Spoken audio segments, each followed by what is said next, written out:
Changing the corral up just slightly, guys. How the hell you doing today? It is a wonderful Saturday. Our world famous farrier was here this morning, Scott Hunter. Hey Scott, how you doing? Hope the rest of your day goes good. Okay, I don't know if he's world famous, but I'm calling him world famous. How's that sound? Yeah, we had all three of the horses done up this morning. And Scott had his proteges with him. He had three young ladies in training, learning the trade, so to speak.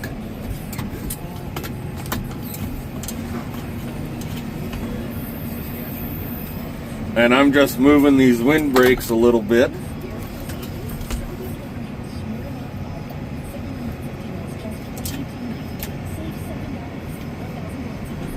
So that, and this one sucks because I kind of screwed up when I built it, and that's why I'll never sell this one. Unless somebody specifically asks for this one. I screwed up where I placed the feet on it, or the base.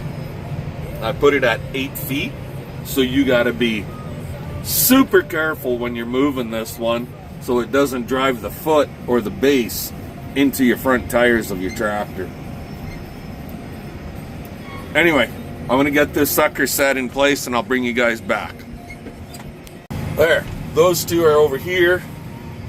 That'll help cut the wind and the snow when it's blowing, so it doesn't blow on top of their bedding pack here that we got started, is the whole idea. And who knows, I may even move that calf shelter.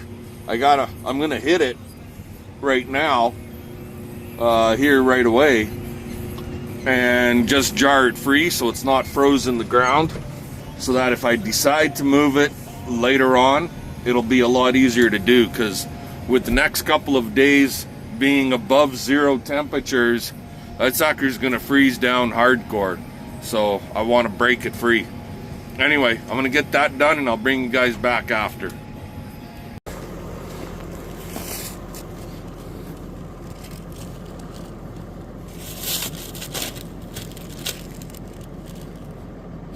Alrighty guys, so this here is a 25% range beef cattle protein tub, 25% protein. It's got a little bit of mineral in it. It's got a little bit of vitamin in it, but it's mostly a protein tub. Why am I giving the protein tubs? Well, because we've got a fair amount of straw type stuff in our cut feed. Yes, we've got first cut alfalfa, we've got first, like, good alfalfa, we've got first cut grass alfalfa mix, we've got some crappy at first cut alfalfa that was quite weedy. It was first year for it. You guys seen us baling it. Well, most of you, some of you that are new subscribers, we had some first year alfalfa that was quite weedy. We got yellow barley, yellow oats, some slough hay. So it's not a high protein mix in our cut feed. So we put out a 25% protein tub.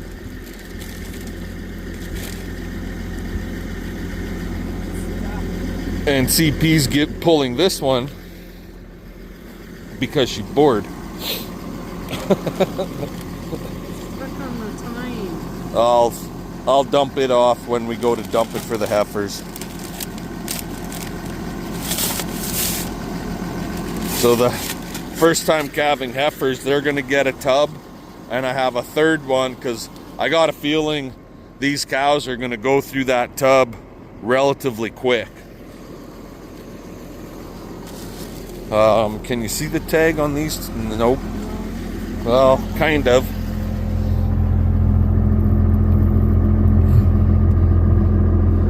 So you can kind of see in there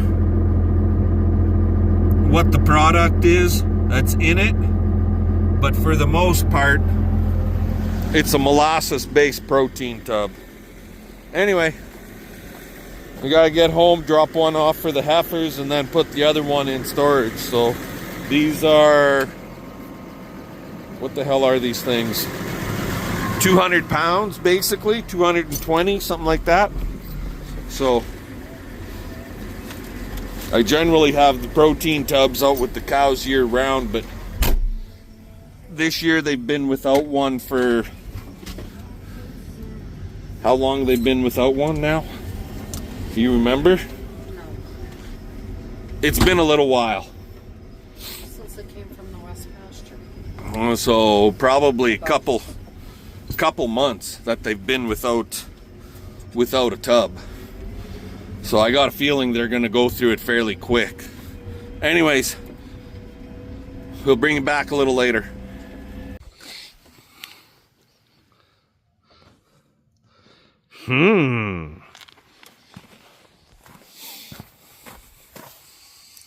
Yep.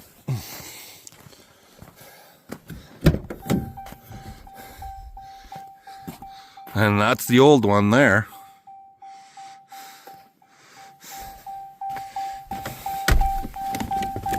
Oh.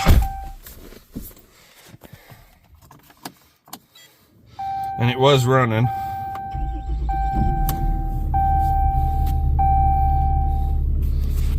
But it's all fixed up now. We'll keep an eye on her and see what happens. There's a story on this, so I'll bring you guys back for that once another day or a little bit later on. So at least we got her. Talk to you then. Alrighty guys, so with the old Dodge here,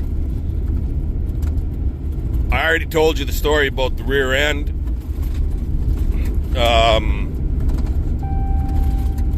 That basically we had to replace the whole back end on the truck because of a bearing on the left side. Well, with that, we also had to replace, oh my god, sorry guys, yawning here. Had to replace a speed sensor on it, and had to replace, I was having a code come up. I can't remember what the hell the code, it kept popping up on me, and it was like air fuel mixture incorrect or some damn thing like that. Well, anyway, the actuator on my air to fuel was screwed up, and you can't just buy the actuator, you gotta buy the whole damn assembly. That fucking thing is like $1,000 and it's like 3.5 inches by 3.5 inches. It's aluminum. It's freaking ridiculous. But anyways, that got fixed. That speed sensor got fixed. I do have to get a e-brake cable, but they're discontinued from friggin' Dodge. And we're having trouble finding one aftermarket even. We're shopping around looking for aftermarket e-brake cable for this particular truck, and yeah, that's turning into a friggin' nightmare. But everything at this point theoretically is fixed. So I guess we'll find out. I'll drive it around a little bit and we'll find out if we're gonna have issues or not with her. Anyway, I gotta get home. I still gotta cut some wood for the wood heated water tank and get that into storage so that it's not getting all wet, because it's supposed to rain tonight, and with that then it's supposed to turn to some snow. So fun, let's get her done. Talk to you later. No idea. Alrighty, no time like the present. CP started, but she won't cut and be on video. She's shy that way. With her Milwaukee. You wanted a Milwaukee? Get to her. Don't stop now. You're doing such a great job. Look at all the wood she got cut already.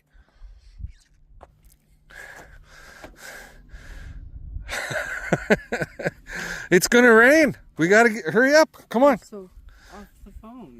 Okay, fine. Off the phone. Let's get her done, right? Bring you back later, guys. Pulls pretty easy on this icy driveway.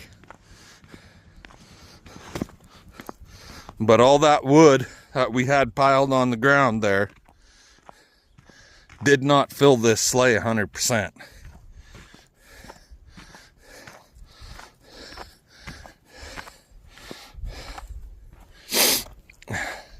I kind of fucked my hitch up yesterday or day before. You see how it's bent down there? The hitch was froze in the ground and I bumped it with the tractor and kind of fucked that up. So I got to get the thing in the shop, bend it back up straight. Anyway, it's evening chore time, so we'll talk to y'all later. That, my friends, is a very wet deck. To give you an example, it rained. How much it rained? I don't know. There's about 1/4 of an inch in this pan. Maybe 3/8 of an inch. And it wasn't that it was dripping and catching in there from the roof, because it was past the drip edge line. But yeah, it rained. 3 o'clock in the morning, it was not raining. 6 o'clock, it was fucking pouring and coming down pretty friggin' good. Then it stopped. Then it started snowing. And the CP wants to cut wood, but said there's no point in cutting wood out in the bush, because where are you putting that? I cut the wood and it's all gonna be friggin' just sloppy wet wood. Well, and now you gotta be very careful walking so you don't slip and fucking fall and break a hip. Everybody knows we're all getting older, not younger. So, let's get to choring. We'll talk to you guys later. Alrighty, guys.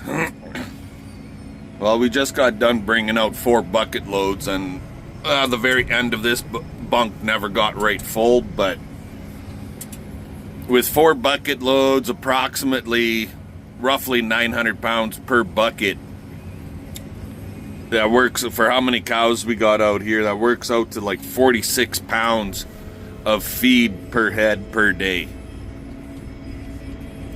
Is this the best way to feed cows?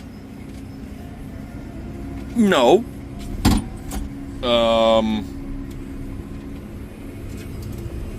As far as trying to conserve feed, tub grinding, I think, is the best way to go. Grind it fine, try and get it mixed so it becomes similar to a TMR type ration, minus grain and silage, of course. And then it's harder for them with that straw, that yellow feed, the good hay, bad hay, slew hay, blah blah blah, all those feed sources. You grind it somewhat like through a 3-inch screen, and it's a lot harder for them to sort it out. I don't know what it was about last night, but because it wasn't cold, but these girls, the bunks were right empty this morning. But anyway, to be more efficient, it would be best if I had a feed wagon, and that way I can just come out here like one time, providing that feed wagon would hold, let's say, 3,000 or 4,000 pounds of feed, a couple ton, It doesn't have to be a mix wagon, but just a standard feed wagon with a side chute so I can auger the feed out into the bunk. Just drive along the side and let her auger out. That would probably be the best way to feed them, to be more efficient instead of me going back and forth 4 times.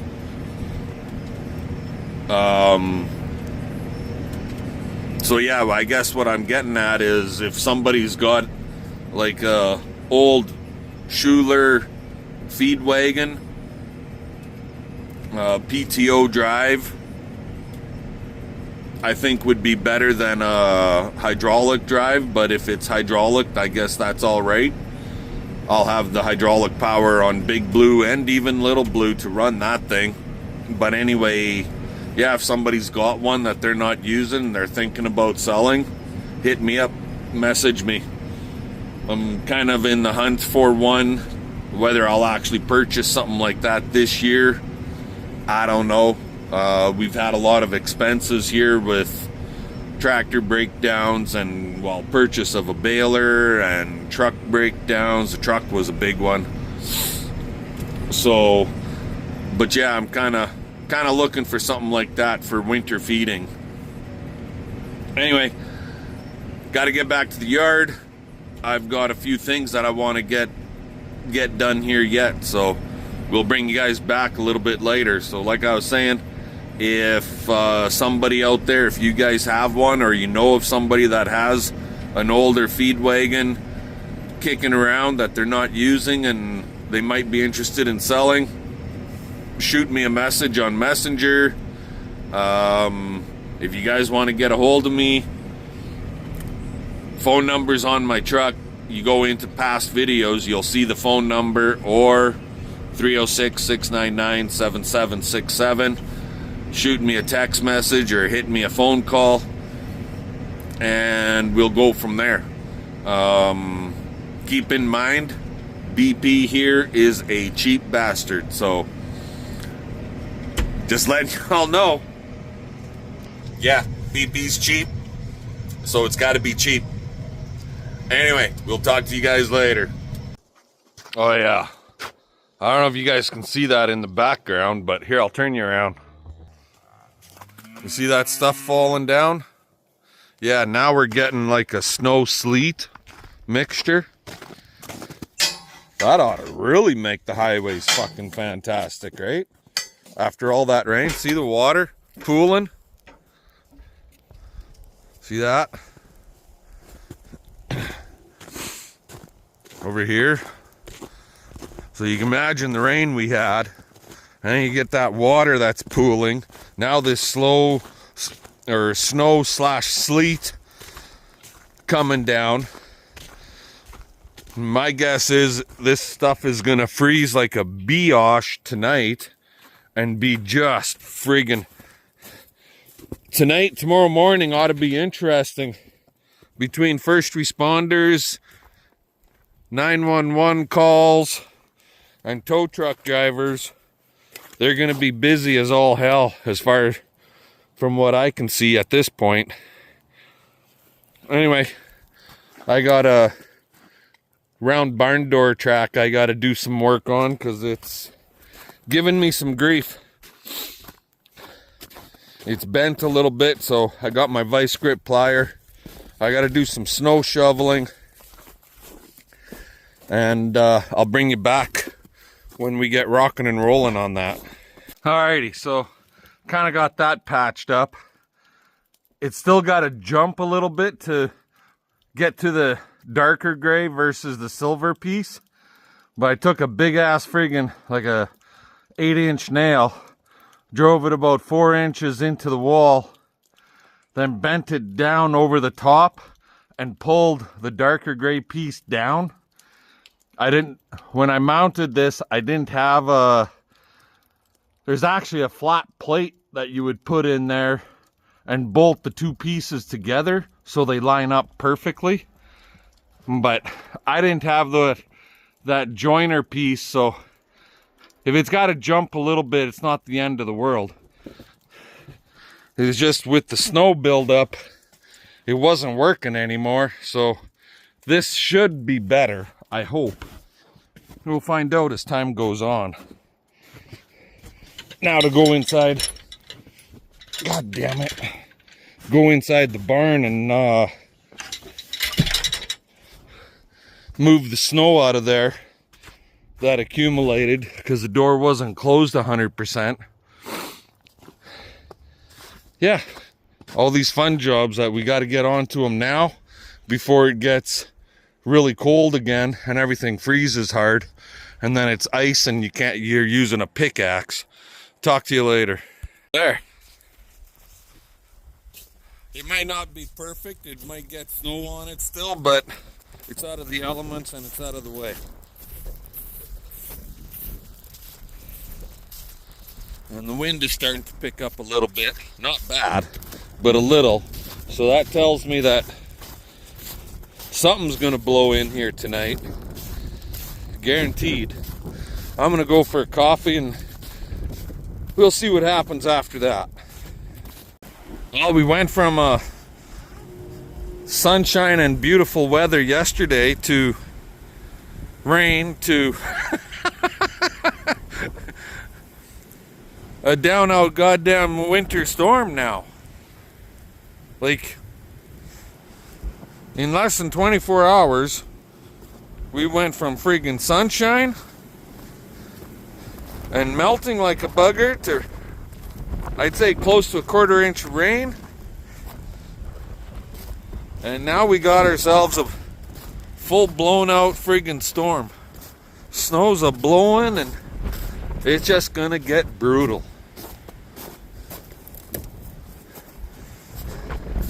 But I got my Dodge back. Anyway, let's get to the shop. Alrighty guys, so what the hell's going on? Well, right here, this is the door to our wood heated water tank. So on here, what I'm finding with my wood heated water tank is it's on average it doesn't have enough airflow.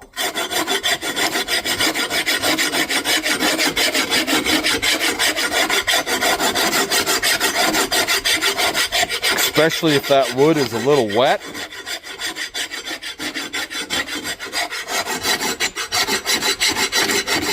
I feel that I'm not getting enough airflow.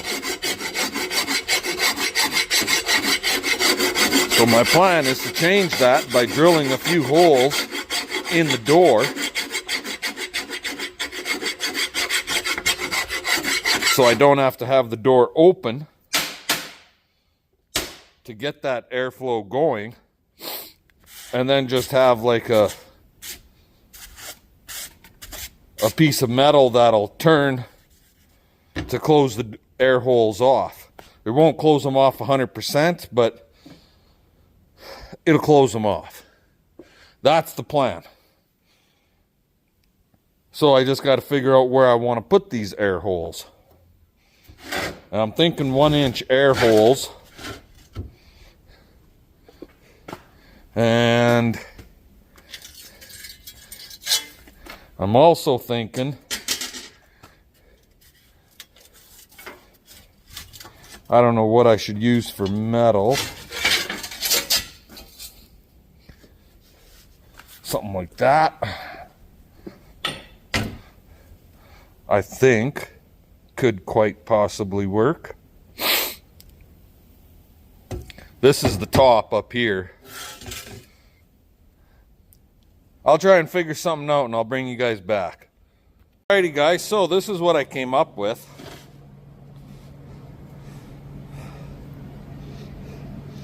Smile, right?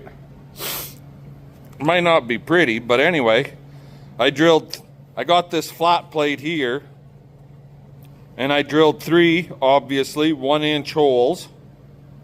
This is still hot right here. It's light welded to the flat plate on top. So the whole idea here, put that like that. Helmer, right here, Helmer. So you want to shut your air off. You just grab your handle and give her a turn. Closes it off. You want to turn your air, have your air on, but not as much air. Just keep turning her. You got one hole. Plus there's already 2 holes in the underneath the door, if you remember, guys, right? So, and if you don't want to turn it that way, so you close it off, open it up 100%, keep turning, close it off, keep turning, 1 hole. I think we'll give this a try. This should give us the airflow we need to keep that fire rocking and rolling. This way I don't have to have the door open. Anywho, we'll give it a try. We'll find out. I gotta throw some wood on the side by, and we're gonna go out there and we're gonna start a fire tonight because minus 14, 15 tonight into tomorrow morning with the wind chill. That could freeze, that's Celsius, but that could freeze water, I would think. So let's go get out there and get her done. Alrighty, well, there she is. Full fire. I got those holes down lower, but I don't think it's getting enough air from down here.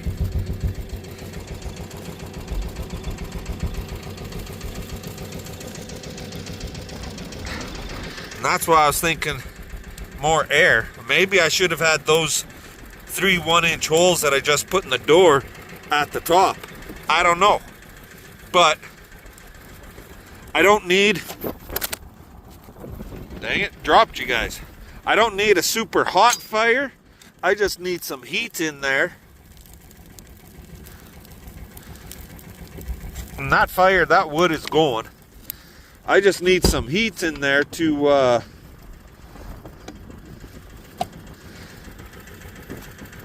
keep the tank warm.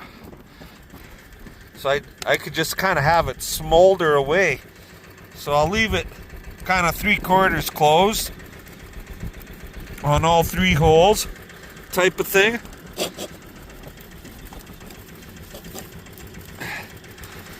Kind of like so. Plus the 2 at the bottom open, and I'll let her draw air like that for tonight and we'll see what happens. I'm not going to close it, and we'll see what happens come morning.